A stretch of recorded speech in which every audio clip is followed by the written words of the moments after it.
2 نمبر روپۍ نیولای شوي دي دلته کې په 100 روپۍ دغه نیولای شوي دي. یو د دې بانک دغه پیدا چې اسلامیک بانک بټخیله د کڅ شه ده درګي 10 لک روپو کې 6 لک 75 جادي ورتلې په بارګین کې لیکلي نه کو تا تم د بچت شو.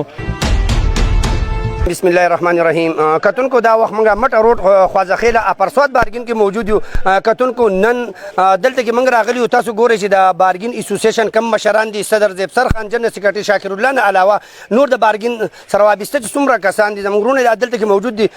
کتونکو تاسو ته اساس په علم کې خبر راولو چې خوازخیله نن سبا د ملکن ډیویژن د گاډو یو کاروباري مرکز جوړ شوی دی چې دلته کې ډیر کاروبار کیږي. دلته کې د رزق چې څونه خلک راځي دلته خپل د رزق حلال چې هغه ګټي. نو کتونکو د ملکن ډیویژن نه چې څونه خلک دلته کې راشي هغه خپل حلال کاروبارو کې هغه حلال کاروبار کې هغه گاډي والی خرڅ کی. نو دلته کې یو سنټر جوړ شوی دی هغه ته جمعه بازار ویل کېږي. د جمعې په ورځ باندې ټول خلک راځي او دلته کې خپل حلال کاروبار کوي. خو کتونکو څه عوام دي چې هغه په بارګین باندې ګوتې اوچتای چې په بارګین کې دا چل حرام یادي. نو کتونکو نن هغه خبره چې دا اوازي هاشوله هغه ته پته ولګېدله چې داسې ګڼکپان خلک هم شته چې هغه راځي او په روپو کې 2 نمبر روپۍ نقلي نوټونه چې دي هغه باندې دا ول دغه خلک چې دي د درګۍ نه څخه نه راځي او دلته کې دا دوکې کې زمونږ د بارګین حلال کاروبار چې دی دا بدناموي. کتونکو په اپرسواد بارګین کې موجود دي نن چې کومه 2 نمبر روپۍ نیولای شوي دي دلته کې په 100 روپۍ دغه نیولای شوي دي. یو ګاډي مالک ته حواله کېدی چې ګاډي اغسته و. نو په دې حواله باندې زموږ سره د بارګین اسوسییشن صدر زیبسر خان موجود دی. راځي چې دې سوال غواړي. السلام علیکم صدر صاحب. اعوذ بالله من الشیطان الرجیم. بسم الله الرحمن الرحیم. تاسو ته ټولو ډېر زیاته شکریا او زه خو به دا خبره وکم چې زمونږ کله پروګرام نه زه د خپلو ټولو وروڼو ته بارګینونو هلته دا وایم چې یاره په خپلو بارګینونو کې سوداګانې کوئ او په روډ باندې او یا داسې خلکو سره مه کوئ. د هغې نن دغه دی دا خبره واضحه شوه. د شاکر په بارګین کې هم یو هفته مخکې یا 2 هفتې مخکې د 6 لکو روپیو یو کیس راغلی. خو لکه دا الحمدلله حلالې روپۍ دي. لکه افسوس خبره خدا ده چې د کس د زمونږ د کس ته ویلي چې لکه دا بارګینونه والا ګڼکپان دي او راځه دا به چې ته کور ولیکو یا به یې په دغه کې ولیکو. نو ما دغه کس ته ووایي چې لکه ګڼکپي هم په خپله کې او نوم موږ ته وایي چې لکه تاسو ګڼکپان یئ. ګڼکپي خو تا وکړه چې غلط لوټونه دې راکړو.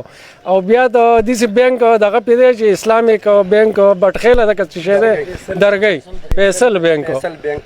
نو هغه ته هم دا خواست کوم چې د خپل شم لګوټه وضاحت وکړي لکه تاسو روغ چکونه دی سره خکلیر دی او لکه دلته پکې 2,25,000 روپۍ. خو زه به دا یو اهم خبره وکم د ټولو بارګینونو والته چې مهرباني وکړئ دا قصه خو شوه الله پاک دا خیر ته ورسوله. خو لکه نوره مهرباني وکړئ مه په سړک ته چا سره بیې کوئ او مه په کورونو کې چا سره بیې کوئ ځکه که موږ ګڼکپان نه یو خو دا باقي خلک ګڼکپان دي او راځي موږ خپل پټي به دې شي کې وخواړو د دې خلکو زموږ باندې دا اوس هم پیرزون نه چېره دا زموږ هغه بچي لکه قتلوي نور چل نشته. او لکه پټي موږ نه لاړو بچي راله قتلوي په دې شي باندې ځکه 2,25,000 روپۍ د یو سړي دغه شي دا که سعودي عرب ته هم یو سړی لاړ شي په کال کې خو دا روپۍ نشي ګټلی. شاکر د لکم گاډه چې بول 6 لک روپۍ خدا شاکر په یو کال کې به خپل بارګین کې نشي ګټلی. نو مهرباني وکړئ زه د خپلو کسان ته هم چې تاسو احتیاط وکئ.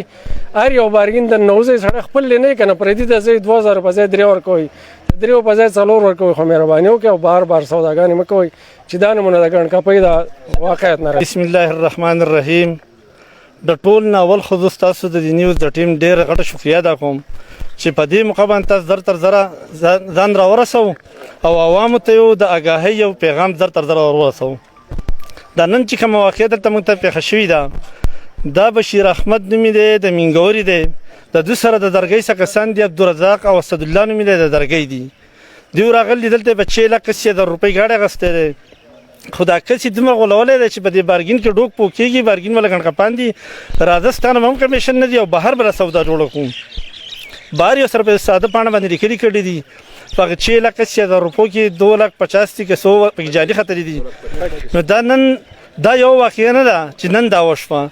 دا روزانه په هر جمعه باندې داسې ګڼکپي کېږي. خو دا ګڼکپي په بارګین کې دننه نه کېږي. دا موږ روزانه د خلکو ته دا میسج ورکوو پیغام ورته وایو چې تاسو مهرباني کوئ چې تاسو که څوک ګاډی خرڅوئ نو هم راځئ په دې بارګین کې لیکئ چې د دې شناخت کېږي دا په چا خرڅ شو او دا روپۍ ماله چا راکړې چا رانه کړې. خو بعضې نیم خلک د 2-3 روپو د لالچ دپاره ځان هم کندې ته راتاو کړي بل سړی هم غر کړي. د دې نه مخکې داسې یو ټیم د درګۍ نه راغی رحیم الله نوم و زمونږ د بارګین نه یو ګاډی کسې په دوکه راوویست چې راته دې ټرای کوم چې بهر ته راوویسو په مټه کې ورته روپۍ شمارلې په هغې کې وله په 10 لک روپو کې 6,75,000 جادي ورتلې وی په بارګین کې لیکلي نه کوو تا ته هم دا بچت شو. نو زه ټولو عوامو ته دا یو میسیج ورکوم چې تاسو هر قسمه لین دین کوئ په خوا د خیله کې دا ټول بارګینونه ښه با اعتماده ادارې دي. په بارګین کې لیک پړ کوئ په 2-3 روپۍ هم نه کېږي خو تاسو پې د ډېر غټو وارداتو نه بچ کېږئ.